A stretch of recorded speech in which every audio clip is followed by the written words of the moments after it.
دې ته سوچ کوه یعنی په ټول عالم اسلام کې صرف یو مولا دی او هغه وی تراوی نشته او د ټول عالم اسلام علما لګیا دي سنت موکد دي د صحابه د دور نه د تابعین د دور نه د ائمه مجتهدین د دور نه سوارلس پیړۍ تیر شولې سوارلس سوه کلونه تیر شو سوارلس صدۍ تیر شولې خلفن و سلفن ټول امت او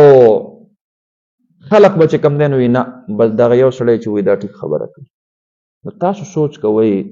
چې کله د امت د ځوانانو ذهنونه هغه دومره چې کم دی نو بګاړ طرف ته لاړل چې د دین مخالف او د دین بیزارۍ خبره قبلوي او د دین خبره نه قبلوي هر څوک چې ورته وي هغه نه قبلوي نو بیا د الله په دې امت باندې رحم او دا داسې نه ده چې دا اتفاقي طور دا ټول هر څه لګیا دي